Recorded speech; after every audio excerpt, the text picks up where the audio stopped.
welcome along to the last session of the summit. This one obviously being the Elevate Your Income and Impact with Virtual Events.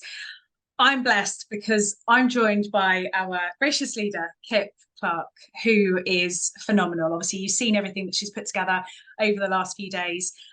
Kip, been doing what she's been doing for over 35 years with extensive experience and research in all of this. So what better person to share the last kind of steps of the summit and really bring those four pillars back together. So Kip's work is transformational. I've seen it with my own eyes, the work that she does with clients. So I'm absolutely blessed and just so grateful to be a part of this session. Kip, thank you so much. Oh, that was so lovely, Gemma. Thank you. Oh, I feel like I've just had a hug, virtual hug. It's lovely. This is it. We're so far apart. It's the only way we can make it happen, right? That's right. So, Kip, I really want to just pick your brains a little bit more about the summit as a whole. As I say, dig a little bit deeper on the four pillars that we've had some absolutely amazing people over the last few days. So, I guess first and foremost, to kick things off, what really was, the reason, the impetus for your decision to put on this particular summit? Yeah, thanks, Gemma. Well, lots of reasons. First of all, I love creating communities, and when I think back over my life, it was something I've been doing from when I was a little girl. Actually, I loved bringing people together. I loved having little parties, little get-togethers, and then as I grew up and I, became an adult. I was still doing that, but I was doing it on a different level. And I just love being in the middle of a group of people that have come together for a common goal and having the feeling like I've created this.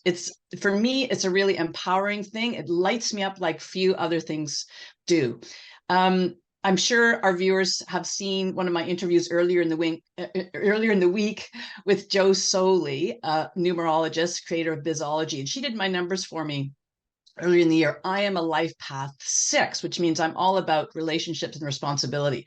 So the relationships part of that is totally my wheelhouse. I love connecting and bringing other people together and helping other people to connect also. So it's kind of like, without having known I was a life path 6 for most of my life, I was living that anyway. And so it just really solidified that and let me see that this is something I was always meant to be doing anyway. Yeah. I also find summits, any kind of community building event, it's such a fresh injection of energy. So for people who have been perhaps working in their coaching business or an entrepreneurial venture for a while, it's a way of bringing in new faces, new ideas. I'm connecting with all these beautiful guest experts from all over the world as well. So it's a very globally outreach kind of thing. So it's something that just, it invigorates me because I'm meeting new people. And even when I interview people, as I've done on this summit that I've interviewed before, sometimes 2, 3, 4 times, I always learn something new. Even when the topic is really similar, I learn something new. So I'm learning along with all our viewers. It's also something that forces me to stretch myself. And as coaches, as leaders, we need to be modeling for our clients and our customers that level of leadership. We have to be willing to stretch and to push ourselves out of our own comfort zone. And so even though I love creating community and I've been doing it for a long time, still putting on an event like this, it requires me to work in ways that I don't every day. Inviting people to join me and just putting everything all together. It is a stretch, but the sense of completion and satisfaction I get from that is unbelievable. A summit like this also helps us showcase what others do. So I'm able to shine a light on other experts. I've created this network of people from all over the world, not just the participants on summits, but the other professionals that I'm connected with as well. So I have these beautiful friendships with people that I've met on summits.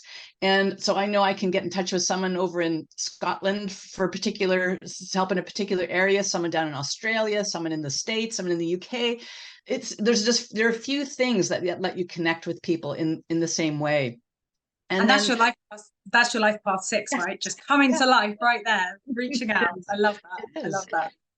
The timing for this too is September. So this is the last month of quarter 3 in 2023. So the timing of this is good because, you know, for anyone that's maybe thinking about this, usually it takes about 3 months to set up an event like this. So October, November, December, if someone is thinking about this, the fall can be a great time to start working on it so that you can launch it. I wouldn't launch it at the end of December. It's too busy for everybody, but early January, maybe the second week of January when the dust settles from holidays, it Yeah. sets you up beautifully for quarter 1 in 2024. So it's kind of a perfect time for this too. So those were all the reasons behind doing that. And you know what underpins everything is just my love of pulling all people together for a common goal. And I know obviously over the last, well, really the last few weeks where you've been pulling all this together, we've seen so much that has gone into it. And there really is love poured into the summit, which is beautiful for me to see. But, you know, and I hope you don't mind me sharing, but we were having a conversation within our community, our shared community, just this week. And you know, the person that was sharing this said something beautiful, absolutely beautiful, that I can't not share, which is about how you have this ability to shine a spotlight on someone in such a beautiful way that really does showcase their talent, their abilities, their capabilities, and bringing these people together all in such a holistic and gentle and beautiful way. And I couldn't not share that because it was lovely. It was absolutely Thank you. wonderful. So yeah, it's been great to kind of see everybody coming together. Now, obviously, you said before the virtual summits, and you know you just mentioned this, that they can prove to be transformational experiences, not only for participants but also for the hosts. And definitely, I've kind of experienced that myself as a participant. But I would love if you can explain a little bit more about why you believe that it is the hosts and the participants that get so much from a virtual summit.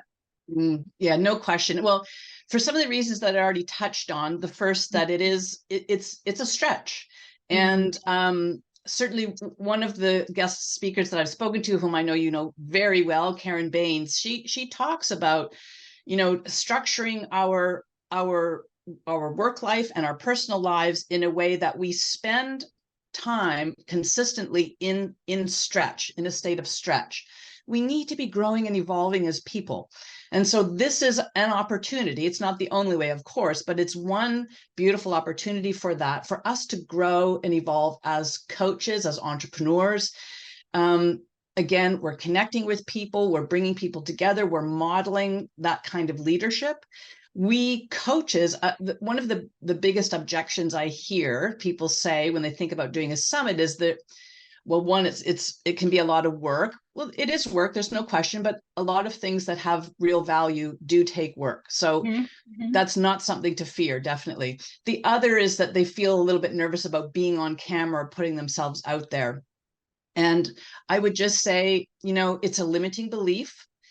It's not, you know, a truth necessarily. It's something that's holding you back. And this is another area where you can grow your leadership. So putting your voice out there, being more visible, it's important. It's how we expand our impact in the world. If you're hiding your light, if you're hiding behind a website or you know, some other mechanism, you're not letting yourself get out there. So doing this, doing it well, doing it successfully, and the key to that is having someone who knows how it goes at your side.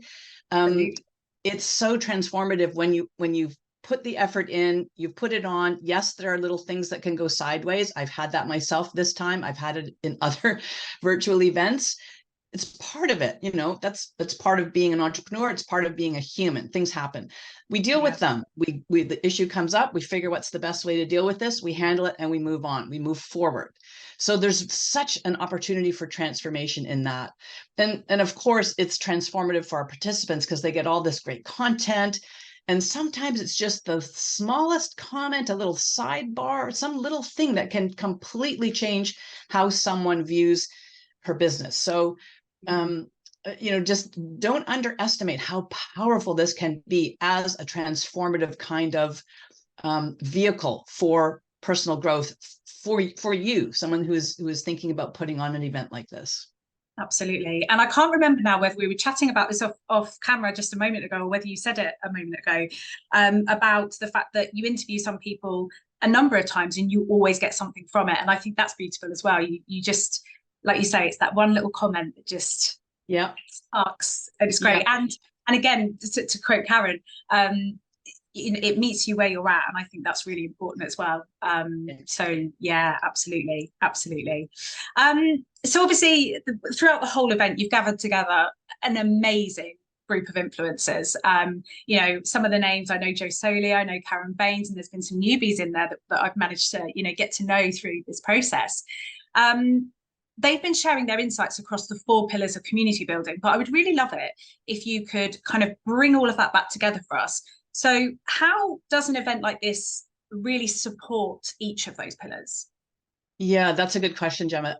So the 4 pillars, again, we need to have the right stage, we need the right tribe, we need the right engagement, and we need the right monetization. So the right stage or platform, I've created my stage here. So I've created this stage.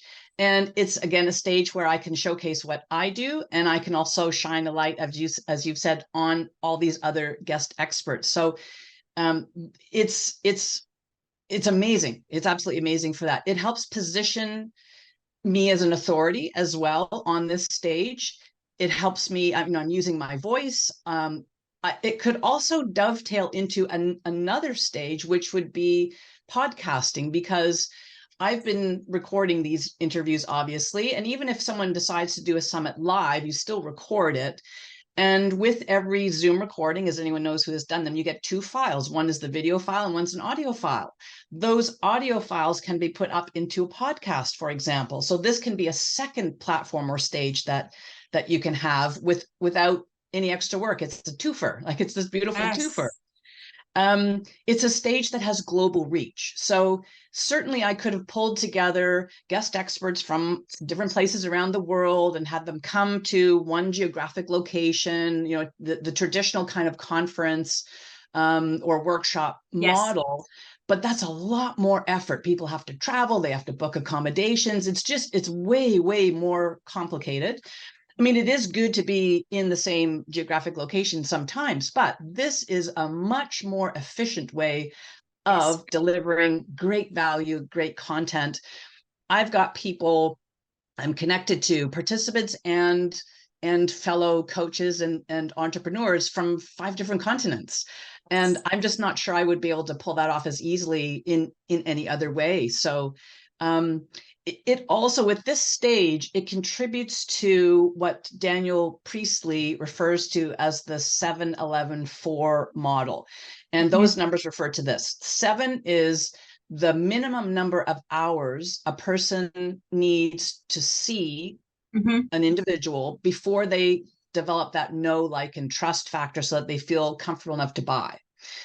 So that's the 7 hours of content.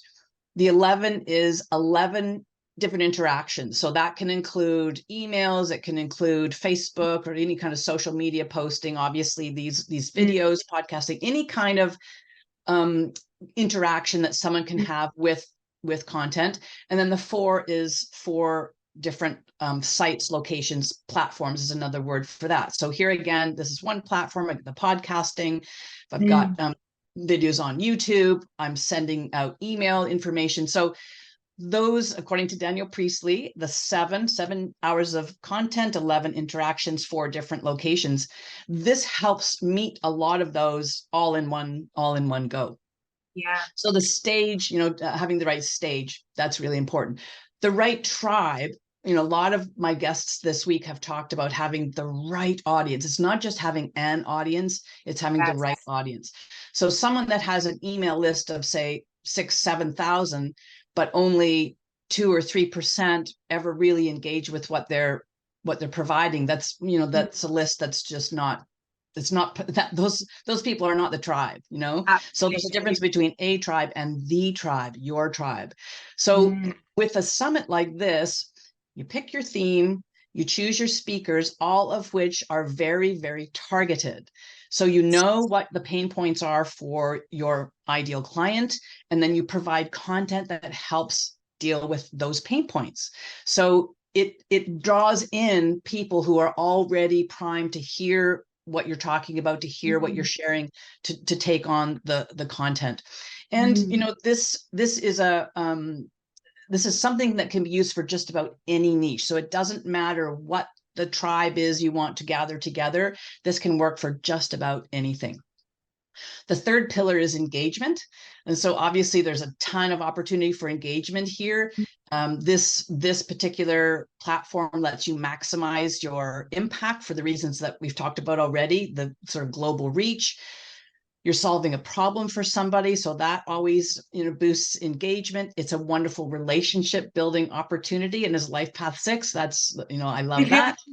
You're choosing your clients, so there's a better opportunity to engage because you know that the people that are coming to this they're ready and they're open to receive your message. Yeah. You can also totally measure your engagement levels when you're doing something like this. There are lots of ways to do that. So there are all the metrics around who's opening the emails I'm sending, who's interacting with content on social media, what's the feedback I'm getting from a survey that I do. So there's lots of ways to know, is this landing with people? And then you can also be asking either in a live, if there's a live session, or through a survey, you can be asking, is there anything else that I can be doing for you that would help you, to really get more out of this? And then you can respond, of course, in kind. The final pillar, the right monetization. There are so many ways that you can monetize off an event like this. So one is through VIP sales, and you add extra little elements to make it really worthwhile. The interviews can be bundled with other assets that you might have. So for example, I've done a couple of interviews this time with people who are copywriters. So if I had a group of clients and whatever they're dealing with in their businesses, they need some extra help with copywriting, I could take those interviews, I could bundle it with a little course that I'm putting together and deliver it to them. So I can use the interviews that I've created for something like this in lots of different ways to create lots of different products and assets from it. It's also possible to set up affiliate partnerships through this. There are opportunities to do joint ventures with other coaches, and those can be monetized. You could even have merchandise. You could have merchandise, you could have coffee mugs, you'd have t-shirts. I mean, really, the sky's the limit. Your creativity can take it as far as you want to, but there are many ways to do that. So an event like this really does hit all four pillars of community building, and it's fun. It's fun too. So It's amazing. When you started talking metrics then, so I'm a Life Path 8, which is all like, it's the CEO. So metrics I get very excited about. And as soon as you said that, I'm like, oh, this is me. I love this bit.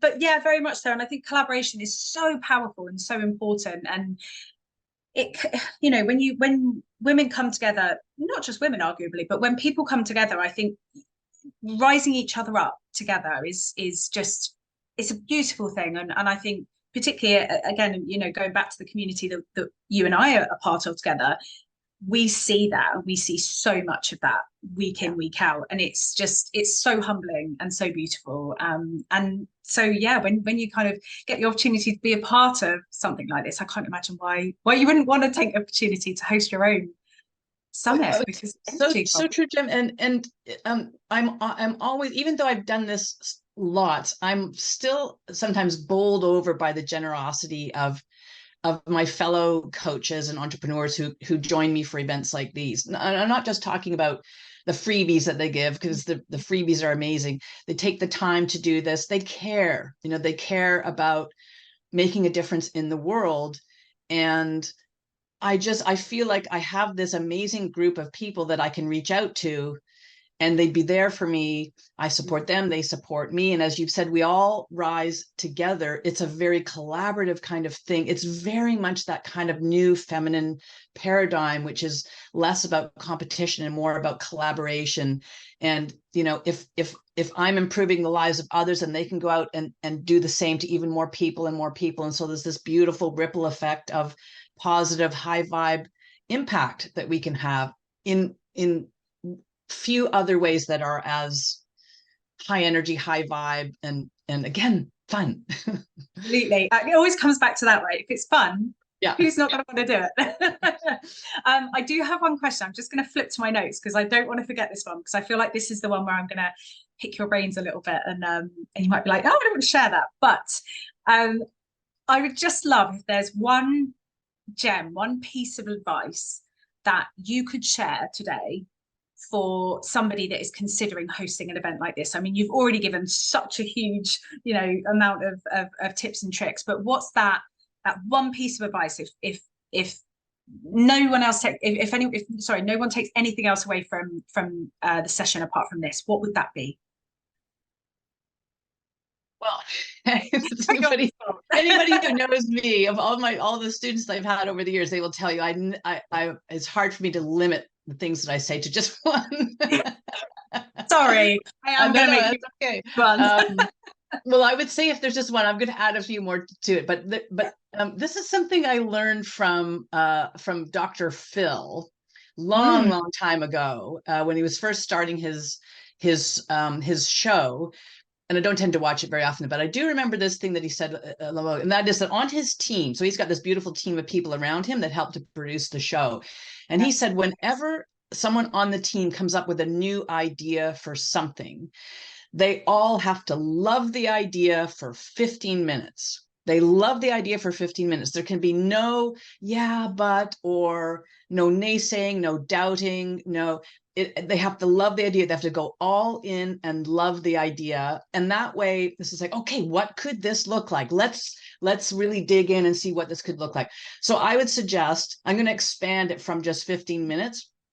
I would say for anyone that's thinking about this and you're not sure, you're maybe hesitating a little bit, just love the idea for a while. Love it for a few days, love it for a week. Just think about all the ways this could really help you to up-level your business, expand your outreach, grow your list, connect with other amazing impact makers around the world. Love the idea. Then after you've gone through that session, then you can sort of think, okay, now what would be all the things that I would have to do for this? And then you get to work on it. But that's probably the one piece of advice I would give. Just get rid of all the limiting beliefs, all the negative thoughts that arise, love it for a while and see what might come up for you. I would also say then do a little bit of research. So do some research and see in your particular niche, where is there a need? So what is it that your clients are dealing with? What do they need, and how could you meet that need? Is this a vehicle that you could use to do that? Again, think of this as an opportunity to grow and evolve as an entrepreneur, as a business owner, as a human delivering great value in the world. You could consider the 7-11-4 model. If you feel like you're not having the impact, you're looking for new ways to connect with people. Okay, 7 hours of content. I've accomplished that. This is a smaller summit for me than I've usually done, but I've got way more than 7 hours of contact, loads of interactions, and this is the the one location for it. But I've got lots of others that I'm connecting with people too. So. And then finally, just don't let fear stand in the way. Just set the fear aside. Just give the fear a name, call it Griselda or whatever, and just tell her to go sit on the bench over there. Thanks for showing up. Don't need you right now. Love that you're here, but just read a book. I'm busy.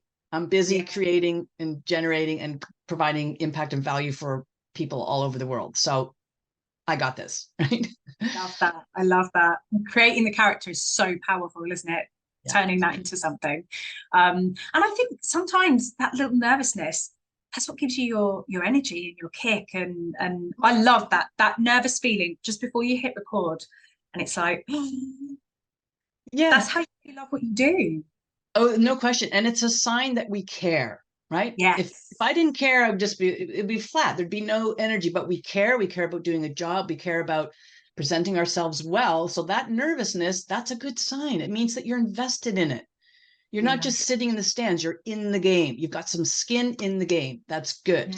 You don't want it to overtake you, but it won't. It doesn't have to. You're a professional. There are ways of sort of handling that, and the reward at the other end far, far outweighs any kind of concern you might have initially about that. So. And I love the idea as well that you're impacting so many people, because I think it's very easy to kind of be stuck, not stuck, but to be kind of blinkered a little bit to the fact that, you know, you're helping 10 women, and then those 10 women are helping others, and the more people are sharing it, that ripple effect is beautiful, absolutely beautiful. Yeah. Kip, thank you. I have absolutely loved chatting to you, and I could chat to you for so much longer, but I feel like, you know, at the end everyone's like, I hope at this point everyone's literally wondering about how they can work with you, because having seen the work that you do, and you know, seeing that, I think this is the second summit I've seen that you've put on, the work that goes into it is so worthwhile when you get to the end, and you've got this beautiful vehicle, as you say, to share. Yeah. So thank you so much, Gemma, and thank you for stepping in and doing this for me. And I would love just to take a couple of minutes if you'd like to share what you do, and you know, what your sort of niche is, and just so folks. So if I was to shorten it into a very short and sweet, I just love to help people. So I'm actually an online business manager, and I'm very much that I had that nervousness because I'm always behind the scenes. I'm the one, you know, managing the Zoom and kind of doing all that. So firstly, thank you for giving me the opportunity to kind of step into my own spotlight and you know, try that out a little bit. But as I say, I'm an online business manager, and I focus mostly on operations and processes and procedures. So as I say, that Life Path 8 absolutely thrives in what I do, and the metrics and all of those bits and pieces. So to be able to have a moment to be creative has been absolutely beautiful. Thank you so much. Oh, you're welcome. And I'll just say to everyone, Gemma she's outstanding at what she does. I've seen her in action. She's just so unparalleled, let's say, in her competence and the way she handles everything. She's extraordinary in her management capabilities. So I've been delighted that you've been doing this interview with me. Thank you so much. And thank you to everyone.